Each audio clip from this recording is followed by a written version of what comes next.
The night felt safe. That's what hurts the most about remembering it. The lights outside were glowing softly, the air sharp and clean, the kind of cold that makes you pull your coat tighter and believe warmth is waiting for you inside. You stood there thinking this was one of those moments you'd remember forever for the right reasons. You thought you were standing in a life that was solid. She leaned close and whispered, "Merry Christmas, love." And you believed her. Completely. Without armor. Without doubt. You trusted her because trust was how you loved. You trusted her because you had never learned how to protect your heart from the people you let in. She walked upstairs, and you stayed behind, smiling to yourself, convinced you were lucky. Convinced you were home. Family had always meant safety to you.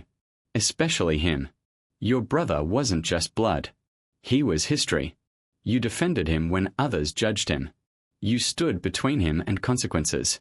You told yourself loyalty meant standing firm, even when it cost you something. You thought that bond was unbreakable, because you never imagined someone could look you in the eye, accept your protection, and still betray you. Something felt wrong that night. A quiet tension. A silence that didn't belong. You noticed it, but you ignored it, because you had trained yourself to ignore discomfort when it threatened the people you loved. You told yourself not to overthink. You told yourself trust meant silence. Then you heard it. A sound that didn't fit the house. Didn't fit the night. Didn't fit the life you thought you were living. Your body moved before your mind could catch up. Each step felt heavy, like the air had thickened. When you reached that door, a part of you already knew. But knowing and seeing are two different kinds of pain. When you opened it, time stopped. You didn't scream. You didn't cry. You didn't even breathe. You just stood there, watching the two people you trusted most exist in a world where you didn't belong. Love and blood crossing a line you never imagined they would touch. In that moment, every memory rewrote itself. Every laugh felt fake. Every promise collapsed. You realized something then, something brutal and permanent. Betrayal doesn't announce itself loudly. It waits until you feel safest. It wears familiar faces. And when it hits, it doesn't shatter you all at once. It freezes you, so you feel every crack forming. That was the moment innocence left you.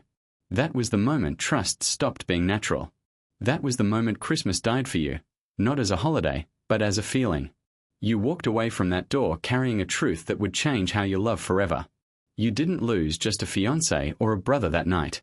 You lost the version of yourself who believed loyalty guaranteed protection. And once that version of you is gone, it never comes back. The scream never came. That's the part no one talks about. You didn't explode. You didn't confront. You didn't demand answers. You walked away carrying a silence so heavy it pressed against your chest until breathing felt optional. And in that quiet, something inside you started collapsing, piece by piece. Nights became unbearable. You lay there staring into the dark while the same images replayed without mercy. Your hands shook for no reason. Your heart raced even when the room was still. Sleep stopped being rest and turned into another place where the truth hunted you. You learned how loud your own thoughts could be when there was no one left to trust. She wouldn't look at you anymore. Not because she felt guilty, but because eye contact requires honesty. Every time your eyes met, she looked away like you were the reminder she wanted erased. Like your pain was inconvenient. And your brother? He acted normal. Joked. Ate. Laughed. As if nothing had happened. As if your life hadn't split open in that room. That hurt more than the act itself. Because betrayal isn't just what they do, it's what they refuse to acknowledge afterward. It's the way they continue breathing while you're learning how to survive again. Your parents decorated the house. They smiled. They talked about traditions and memories and family. Christmas music played softly in the background while you sat there feeling invisible. They had no idea they were celebrating on top of your grief. No idea that every light felt like an insult, every laugh a reminder that your pain had no witness. And in that isolation, you turned on yourself. You questioned everything. Your worth. Your masculinity.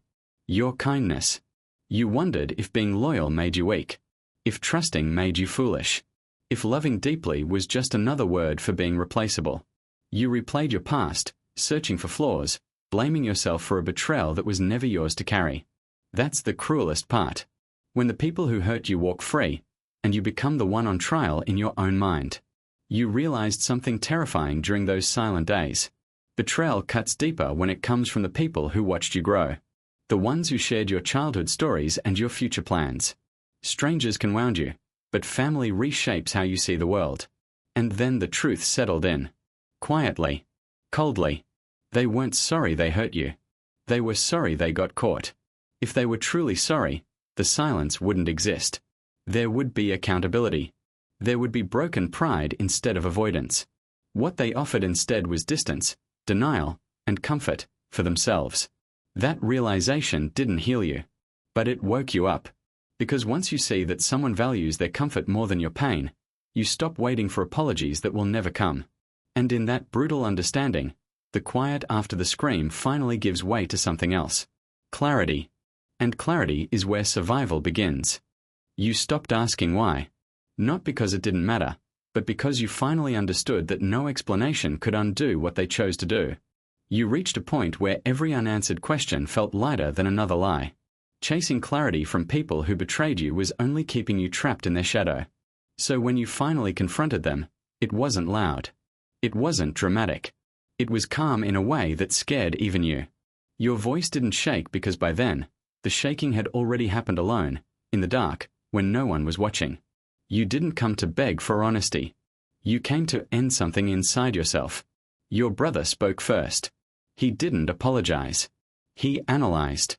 He called it weakness. Yours. He said you were too trusting, too soft, too emotional. As if loyalty was a flaw. As if protecting him all those years somehow made you lesser. In that moment, you didn't see a brother. You saw a man who had been living under your shadow and resented you for it. Your fiancée followed with loneliness. That was her word. Lonely. Not regret. Not remorse. Loneliness. She spoke like what happened was a weather condition, something that just occurred, something that couldn't be helped. She talked about feeling unseen, about needs, about moments. And while she spoke, you realized something painful and final. She wasn't cruel. She was shallow. And shallow people don't understand the depth of the damage they cause. Their excuses didn't anger you. They disgusted you. Because excuses are what people use when they care more about preserving their image than acknowledging your pain. They were explaining themselves, not owning themselves. And that told you everything you needed to know. You didn't raise your voice. You didn't insult them. You didn't threaten or warn. You just stopped. Stop trying to be understood. Stop hoping they would suddenly become better people. Stopped offering your dignity in exchange for closure. Inside, you were still bleeding. Don't mistake silence for healing. But you made a promise to yourself in that moment, a quiet, unbreakable one. You would never beg people to value you again. Not with tears. Not with patience. Not with loyalty that costs you your self-respect. Walking away wasn't strength yet. It was survival. Every step away from that house felt like stepping into emptiness. You moved out with more pain than possessions. You cut contact, not because you were healed, but because you were done bleeding in front of people who didn't flinch. Rebuilding yourself felt impossible at first. Your identity had been tied to being dependable, forgiving, available. Now all of that was gone. And what was left felt small. Fragile. Unfamiliar. But pain has a way of sharpening you if you stop running from it. You began to treat your suffering like discipline. You woke up even when you didn't want to. You learned to sit with discomfort without asking anyone to save you. You stopped explaining yourself. You stopped defending your boundaries. You let silence do what arguments never could. Silence became strength, not because it was easy, but because it was honest. You weren't healed. You weren't whole. But you were no longer begging to be chosen by people who had already shown you who they were. And that shift changed everything. Because the moment you stop begging for respect is the moment you start becoming someone no one can betray the same way again. You walked away bleeding, but upright. And for the first time since that night, you weren't losing yourself. You were choosing yourself. Time didn't heal you the way people promise it will. It did something quieter. Something more honest. It created distance. You stopped watching their lives. Stopped checking for signs. Stopped wondering if they missed you. Stopped asking the universe to make things fair. You focused on what was directly in front of you. Your body waking up early, your work demanding focus, your mind slowly learning how to be still again. Peace didn't arrive like a reward. It arrived like a routine, built slowly, through discipline, through choosing yourself on days when you still felt empty. And while you were rebuilding in silence, something else was happening. Without your involvement, without revenge, without effort. The truth was catching up to them. Your brother started losing trust everywhere he went. Not dramatically. Not publicly. Just quietly. People stopped confiding in him. Stopped relying on him. He felt it in conversations that didn't go deep, in friendships that stayed surface level. When someone shows they can betray their own blood, the world takes notes. Even if no one says it out loud. The woman you once planned a future with reached out eventually. Not right away. Not when remorse would have meant something. She reached out when stability disappeared. When the version of life she thought she'd secured began cracking under her feet. Her words weren't about love. They were about fear. She talked about being lost. About confusion. About not knowing who she was anymore. And as you listened, something surprising happened. You didn't feel pulled back in. You didn't feel flattered. You didn't feel anger. You felt distance. Because you could hear it clearly now. She didn't miss you. She missed what you provided. Safety, consistency, grounding. She reached for you the way people reach for a familiar place when the ground starts shaking. And for the first time, you didn't offer shelter.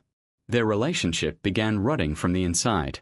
Not because of punishment, but because love built on betrayal carries poison in its foundation. Guilt turns into suspicion. Trust never fully forms.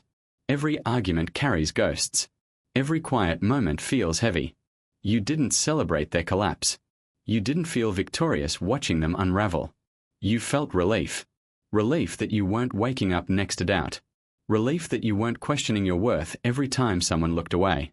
Relief that you escaped a future that would have slowly erased you. One conversation, unexpected and ordinary, finally closed the door. No dramatic apologies. No tears. Just honesty, stripped of performance. And in that moment, you realized something that surprised even you. You didn't need apologies anymore. Because healing didn't come from their regret. It came from your growth. From the man you became when no one was watching. From the boundaries you held even when it cost you comfort. You saw them clearly now, not as villains, not as monsters, but as broken people who made selfish choices and had to live inside them. And that clarity freed you. You weren't numb. You weren't cold. You were calm. Calm enough to walk away without resentment. Calm enough to stop carrying their weight. Calm enough to understand that closure isn't something someone gives you. It's something you arrive at when you stop needing the past to explain itself. Love that begins in betrayal always ends in emptiness. And the fact that you escaped before it destroyed you completely, that wasn't luck. That was strength you earned. You didn't win. You didn't lose. You outgrew the pain. And sometimes, that's the only ending that truly matters. Another Christmas arrived without asking your permission. The lights were back. The cold air returned. The world moved forward like nothing had ever happened. And this time, you were alone. Not surrounded by laughter. Not wrapped in familiar voices. Just you, standing in the quiet, noticing how different it felt inside your chest. And for the first time, the silence didn't scare you. You realized something important that night. Loneliness isn't the absence of people. It's the absence of peace. And what you felt now, standing there, breathing slowly, grounded in your own skin, was peace. Hard-earned. Scarred. Real. Betrayal didn't just hurt you. It reshaped you. It stripped away the version of you that gave endlessly without being chosen back. It burned down the belief that love means endurance at any cost.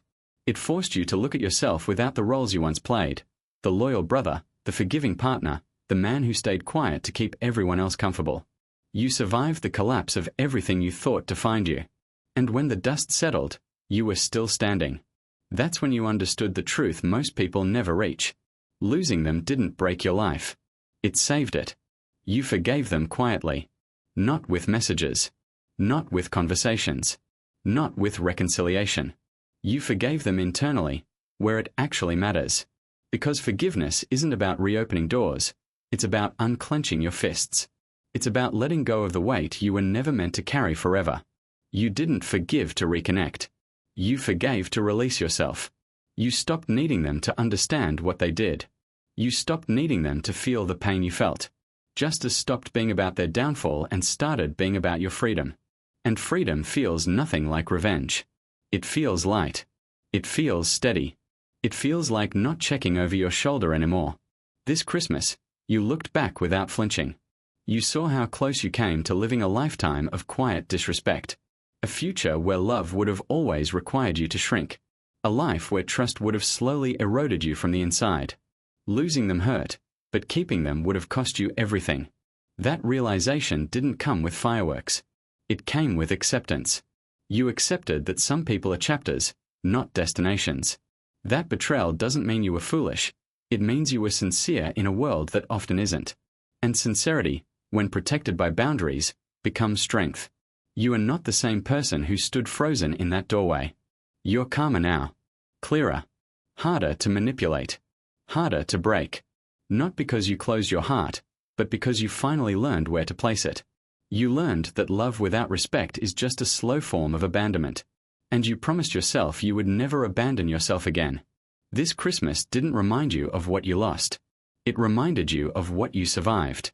Of the nights you thought you wouldn't make it through. Of the mornings you got up anyway. Of the version of you that kept going without applause, without validation, without guarantees. That man is who you celebrate now. The worst night of your life didn't end you. It initiated you. Into self-respect. Into clarity. Into freedom. And as the lights glowed softly once again, you finally understood something that changed the meaning of everything. Christmas didn't die that night. The illusion did. And what rose from its ashes was a man who no longer begs, no longer doubts his worth, and no longer mistakes familiarity for love. This Christmas belongs to you.